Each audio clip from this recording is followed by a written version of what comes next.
السلام علیکم ورحمۃ اللہ وبرکاتہ۔ محترم ناظرین کرام، مجھے امید ہے کہ آپ سب بخیر و عافیت ہوں گے۔ رب تبارک و تعالیٰ کی بارگاہ میں دعا ہے کہ پروردگار ہم سب کو دنیاوی و سماوی بلاؤں سے محفوظ و مامون فرمائے۔ میرے اسلامی بھائیوں، آج ہمارے ایک دوست نے سوال کیا، ایسے ہی گفتگو ہو رہی تھی تو انہوں نے سوال کر دیا کہ حضرت بتائیے نماز کیا چیز ہے؟ پوری دنیا میں لوگ نماز پڑھتے ہیں تو لیکن اس کا مطلب نہیں جانتے۔ نماز ہے کیا؟ نماز کسے کہتے ہیں؟ آخر نماز کا فنڈامنٹل کیا ہے؟ محترم ناظرین کرام، نماز وہ ہے کہ جس کے بارے میں اللہ تبارک و تعالیٰ نے قرآن مجید میں بھی فرمایا، اس کی فضیلت کے بارے میں اللہ کے رسول صلی اللہ تعالی علیہ وسلم نے بھی فرمایا۔ اللہ تبارک و تعالیٰ نے دنیا میں انسان اور جنات کو کس لیے بھیجا؟ رب فرماتا ہے وَمَا خَلَقْتُ الْجِنَّ وَالْإِنسَ إِلَّا لِيَعْبُدُونَ، کہ میں نے انسان اور جنات کو پیدا نہیں کیا مگر صرف اور صرف اپنی عبادت کے لیے۔ نماز وہ ہے جس کے بارے میں اللہ تبارک و تعالیٰ نے قرآن میں ارشاد فرمایا استعینوا بالصبر والصلاۃ، کہ آپ نماز سے اور صبر سے مدد مانگو۔ نماز تقرب الی اللہ کا ایک سرمایہ ہے۔ جب بندہ نماز پڑھتا ہے تو اللہ تبارک و تعالیٰ اپنے فرشتوں سے فرماتا ہے کہ اے فرشتے، اس کے جسم سے، اس کے کندھے پر سے سارے گناہ کو نکال کر الگ رکھ دے۔ پھر اس کے بعد جب وہ بندہ نماز پڑھ لیتا ہے تو فرشتے کہتے ہیں مولا، یہ جو سارے گناہ اس سے اتار کر کے رکھے تھے تو کیا اس کے گناہ کو اب اس کے جسم پہ ڈال دیا جائے؟ تو رب فرماتا ہے نہیں نہیں، اب اس کے جسم پہ وہ گناہ نہیں ڈالے جائیں گے۔ دیکھیے کتنی بڑی فضیلت ہے نماز کی۔ کہتے ہیں کہ پروردگار جو ہے اللہ تبارک و تعالیٰ اپنے بندوں سے سب سے زیادہ قریب اس وقت ہوتا ہے جب بندہ سجدوں میں ہوتا ہے۔ دنیا کی سب سے بڑی قیمتی چیز جو انسان کے سر میں ہے، دیکھنے کی نعمت جس سے پوری دنیا کو انسان دیکھ سکتا ہے، پوری دنیا کا معائنہ کر سکتا ہے، دنیا کی خوبصورتی کا ایک مزہ لے سکتا ہے، وہ آنکھ ہے، وہ سر میں ہے۔ وہ دماغ جس سے انسان کا باڈی کنٹرول میں رہتا ہے، جس سے انسان اپنی معاشی اور اپنی زندگی کو بسر کرتا ہے، جس سے انسان اپنی فیملی کو چلاتا ہے، اپنے دوست و احباب کو مینٹین کرتا ہے، جس سے انسان ایک بزنس کھڑا کرتا ہے، وہ مغز، وہ دماغ، وہ سر میں ہے۔ پھر اس کے بعد وہ نعمت جس سے انسان سن سکتا ہے، اچھی بری باتوں کو سن سکتا ہے، اس پر ری ایکٹ کر سکتا ہے، اس پر اپنا طرز عمل پیش کر سکتا ہے، وہ کان، وہ بھی سر میں ہے۔ تو انسان کی باڈی کا امپورٹنٹ پارٹ جو کہ بہت ہی زیادہ اہمیت رکھتا ہے وہ سر میں ہے۔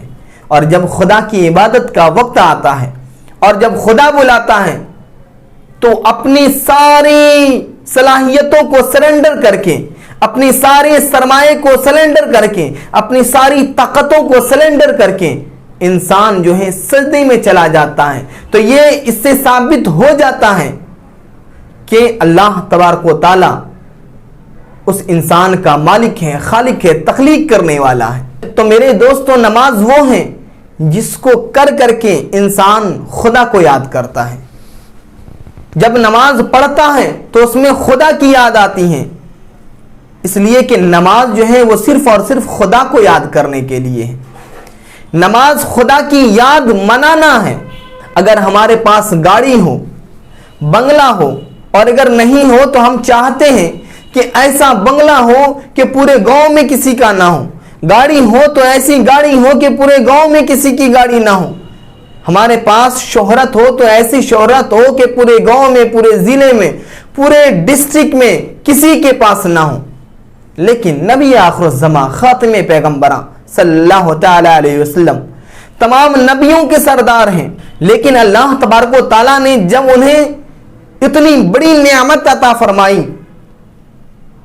جو کہ کسی نبی کو نہیں ملی، کسی رسول کو نہیں ملی، اللہ تبارک و تعالیٰ نے اپنے دیدار کے لیے نبی آخر الزمان خاتم پیغمبراں یعنی محمد عربی صلی اللہ تعالی علیہ وسلم کو بلایا بلا حجاب دیدار کرانے کے لیے، جس کا شرف کسی نبی اور کسی رسول کو نہیں ملا، لیکن وہاں پر بھی اللہ کے رسول صلی اللہ تعالی علیہ وسلم نے اپنی امتی کو یاد کیا، کہا مولا تو نے معراج عطا کیا، تو نے مجھے اپنا دیدار عطا فرمایا، اگر تو مجھے راضی کرنا چاہتا ہے فَلَسَوْفَ يُعْطِيكَ رَبُّكَ فَتَرْضَى، اے میرے مولا اگر تو مجھے راضی کرنا چاہتا ہے تو جس طریقے سے تو نے مجھے معراج عطا کیا ہے میرے امتیوں کو بھی معراج عطا کر دے۔ تو مولا نے فرمایا جاؤ میں نے آپ کے مومن کے لیے بھی معراج عطا کر دیا۔ وہ معراج کیا ہے؟ جو اپنی امتی کے لیے گفٹ لے کر کے آئے، وہ نماز ہے۔ نبی نے فرمایا الصلاۃ معراج المومنین، نماز مومنوں کی معراج ہے، اگر کوئی معراج کرنا چاہتا ہے تو وہ نماز کو ادا کرے۔ کہا نبی نے فرمایا کہ نماز میرے آنکھوں کی ٹھنڈک ہے۔ نبی نے فرمایا الصلاۃ عماد الدین، نماز دین کا ستون ہے۔ اب میرے پیارے دوستوں ہم نعرہ لگاتے ہیں، نعرے تکبیر، نعرے رسالت، اس کا جواب ہوتا ہے یا رسول اللہ۔ ہم کیسے نعرہ لگانے والے ہیں؟ ہم کیسے نبی کو چاہنے والے ہیں؟ ہم کیسے نبی سے عشق کرنے والے ہیں؟ ارے نبی سے عشق کرنے والے تو وہ تھے جنہوں نے خبر سنی کہ نبی کا دندان مبارک شہید ہو گیا، انہوں نے اپنے سارے دانتوں کو شہید کر دیا۔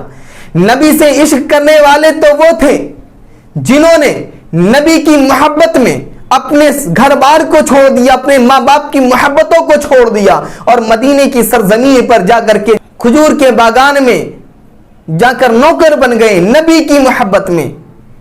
نبی کی محبت میں ایک بحیرہ راہب انتظار کرتا رہا۔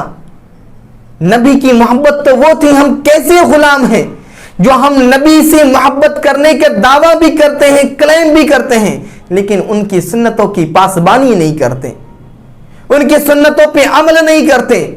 جس نبی نے کہا کہ میرے آنکھوں کی ٹھنڈک نماز ہے، آج نماز سے ہم غافل ہیں، آج نماز سے ہم غافل ہیں، یہاں تک کہ اللہ تبارک و تعالیٰ نے اپنی عبادت کے لیے انسان کو پیدا کیا۔ دن کے 8 پہر میں سے 3 پہر ہم سوتے ہیں، اور 5 پہر میں اللہ تبارک و تعالیٰ نے چاہا کہ میرا بندہ مجھے یاد کرے، اس وجہ سے ان 5 پہر میں جو ہے اللہ تبارک و تعالیٰ نے نماز کو رکھا تاکہ میرا بندہ مجھے یاد کرے۔ کہتے ہیں رب تبارک و تعالیٰ نے خود فرمایا فَاذْكُرُونِي أَذْكُرْكُمْ، تم مجھے یاد کرو میں تجھے یاد کروں گا۔ نماز اتنی بڑی دولت ہے کہ اس سے انسان کی، مومنوں کی زندگی تبدیل ہو جاتی ہے، زندگی بدل جاتی ہے۔ تو میرے پیارے محمد عربی کے چاہنے والوں، غلاموں، نماز کی پابندی کرو، نماز کو ہلکے میں مت لیجئے، اس لیے کہ نماز وہ دولت ہے جو قبر میں بھی کام آئے گی۔ آج جو دولت ہم کما رہے ہیں، جس کے لیے ہم پریشان ہیں، جس کے لیے ہم انسلٹی کو قبول کرنے کے لیے تیار ہو جاتے ہیں، کسی سے بات اور بولی سن لیتے ہیں، اور ہم اس دولت کو حاصل کرنے کے لیے اپنی ساری زندگی لگا دیتے ہیں۔ قسم خدا کی میرے دوستوں، اپنی زندگی کے اوقات میں سے ایک دن میں سے 5-10 منٹ نکال کر کے خدا کو یاد کرو، اللہ تبارک و تعالیٰ وہ مقام عطا فرمائے گا جو مقام دنیا میں کسی کو نہیں مل سکتا ہے۔ میرے دوستوں آپ خدا کو یاد کریں گے، خدا آپ کو یاد کرے گا۔ آپ خدا کو بھول جائیں گے، خدا آپ کو بھول جائے گا۔ میرے دوستوں خدا کو راضی کرو، خدا کو راضی کرو۔ اگر خدا ناراض ہو گیا نا، یاد رکھنا خدا جب ناراض ہوتا ہے تو یہ نہیں کہتا ہے سورج تو اس کے گھر پہ روشنی مت دینا، اے ہوا تو اس کے گھر پہ مت جانا۔ خدا جب راضی ہوتا ہے، خدا جب ناراض ہوتا ہے تو سانس کو نہیں روکتا، سورج کو نہیں روکتا، روشنی کو نہیں روکتا، ہوا کو نہیں روکتا، رزق کو نہیں روکتا، بلکہ اللہ تبارک و تعالیٰ جب ناراض ہوتا ہے تو اپنی بارگاہ میں پیشانی جو سجدہ کرتے ہیں اس پیشانی سے سجدوں کی تڑپ کو چھین لیتا ہے، اپنی محبت کو چھین لیتا ہے، اپنے عشق کو چھین لیتا ہے۔ میرے دوستوں، خدا سے محبت کرو، اللہ اور اس کے رسول سے محبت کرو۔ یہی ہماری زندگی کا ایک مشن ہے، یہی ہماری زندگی کا ایک مقصد ہے۔ ہم دنیا میں پیدا ہی اس لیے کیے گئے ہیں کہ ہم خدا کی عبادت کریں اور اس کے رسول کی اطاعت کریں۔